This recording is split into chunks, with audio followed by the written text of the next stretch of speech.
大家好，欢迎收看东梁说故事。如果让你围绕爱、死亡和机器人这3个词汇创造一个故事，你会如何去设想呢？今天要和大家一起来看的这部美国动画短片集，是由大卫·芬奇以及蒂姆·米勒联合策划，来自全球各地的动画设计师所创造的18个独立故事合集。我们将从中选取6个人气短片来为大家解说炸裂的 CG 特效、发人深思的传统2D 小故事，集暴力美学、人性救赎、极限反转为一体的爱、死亡和机器人。如果要为它起一个别称，那么就应该叫做马赛克神剧。第1集桑尼的优势。这一故事被设定在未来世界，在这个年代，人们利用科技将个人意识连接到怪兽身上，参加地下格斗比赛。桑尼的团队是比赛中的常胜将军，团队里的成员有桑尼、小眼镜、银毛以及他们的宝贝食肉怪。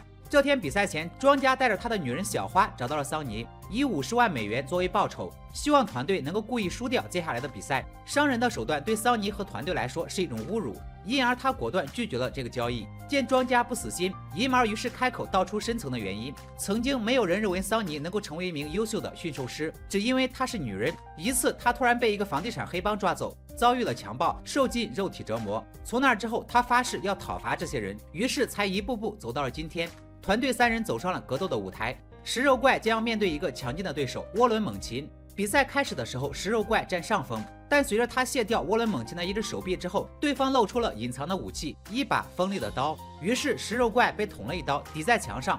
就在大家以为他即将要输掉比赛的时候，他却开口反击，彻底撕下了涡轮猛禽的头。比赛结束后，桑尼在后台看见了小花，跟了上去。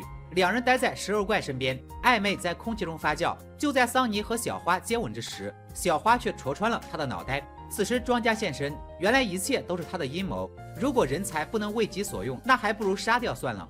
就在这时，剧情出现了巨大的反转。小花曾经问桑尼为何能够驾驭恐惧，此时桑尼给出了答案。原来在遭遇黑帮强暴的那晚，人们找到了他，而最终把他救回来的方式就是把他的个人意识移植到怪兽身上。所以人形的桑尼只是个躯壳，而真正的桑尼其实就是食肉怪。因此桑尼的每一次出战，面对的是对生命的威胁，他对于死亡的恐惧反而成为他最大的优势。这就是常胜将军的秘密。得知真相的庄家和小花再也没能踏出这个房间一步。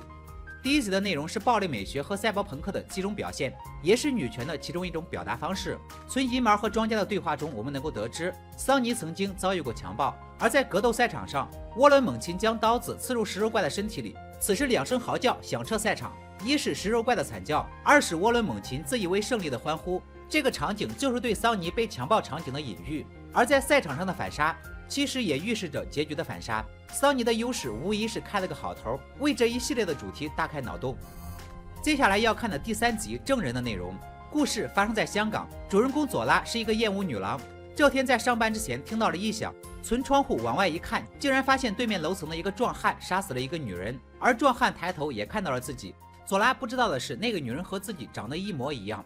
为了逃避凶手的追逐，他打了计程车就跑，中途还报了警，然后赶到了舞厅。此时凶手也追了上来，但被舞厅老板当成是新来的客人，硬是带到了舞厅内。这里有一群穿着黑色紧身衣的女人，她们开始为凶手提供服务，而佐拉也在后台准备完毕，登上台来表演。然而就在他在舞台上搔首弄姿的时候，突然发现了台下的凶手，于是偷了老板的手枪，拔腿就跑，也不管自己是否衣衫不整。凶手则是咬住他不放，一直想要解释些什么。2人你追我赶，来到一个陌生的房间里，开始了激烈的打斗。随着几声枪响，佐拉在窗边开枪打死了凶手。然而故事并没有结束，此时他往窗外抬头一看，竟然在楼上的窗边看见了一张和凶手长得一模一样的脸。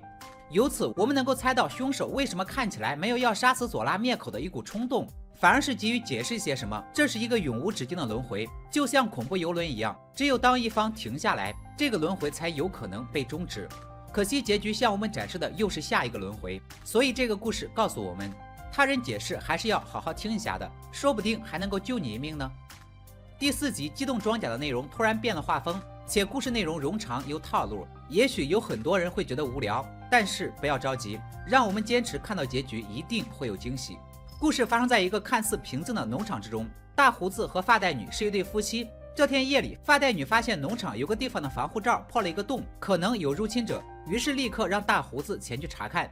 大胡子于是拿了一杯咖啡，坐上机甲来到了破洞口。很快一只迅猛的怪兽出现，被大胡子一枪秒杀了。但事情不可能就这么简单，随之而来的是一整群怪兽，他们一拥而入，啃咬着农场里的奶牛。与此同时，发带女报告了另一个方向的破洞，于是大胡子解决了惨状，拎着仅剩的一头奶牛来到了另一个破洞处。然而这里的状况要严重的多，于是夫妻二人叫来了增援，一是研究人员小帽子，二是霸气侧漏的暴躁老太。3台机甲出动，准备联合抗敌。小帽子的老婆小辫子找到了发带女，准备作为后勤部队帮忙。于是不计其数的怪兽发动了攻击，3台机甲合力抵抗，但很快就没了子弹。发带女将子弹空投到他们身边，但小帽子费了很大力气才将子弹送到战友面前。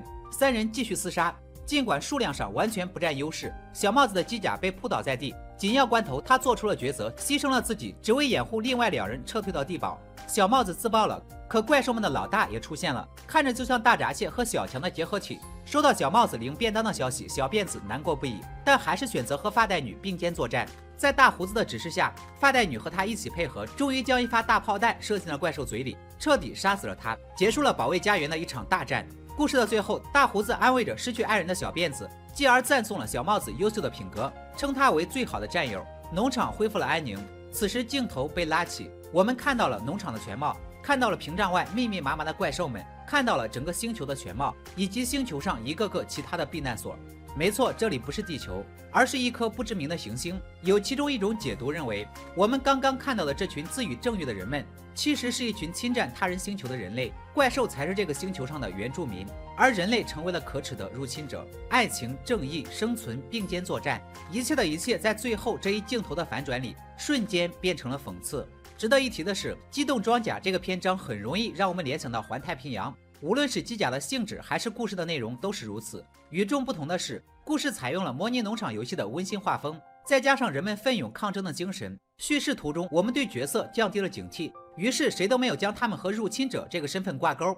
导演就是利用了这一点，从而实现了最后几秒钟的精彩反转。当然，这只是众多解读的其中一种。这个故事的原作也只是一个机甲打虫子的套路故事，一切全看你如何理解了。这就是《爱、死亡和机器人》，故事风格迥异，却带有极为出彩的人物性格以及情节点的特色动画短片集。今天我们介绍了3个人气故事，在下期节目中，我们还将解说以下内容：第7集裂缝之处，全是人类在外太空的风流故事；第8集祝你有个好收获，赛博朋克与中国奇幻古风的奇妙结合；以及第14集骑马兰，感受对真理的探索，回归初心。好了，今天的故事说到这里，喜欢我的朋友记得点赞、评论、关注一下，我们下期再见。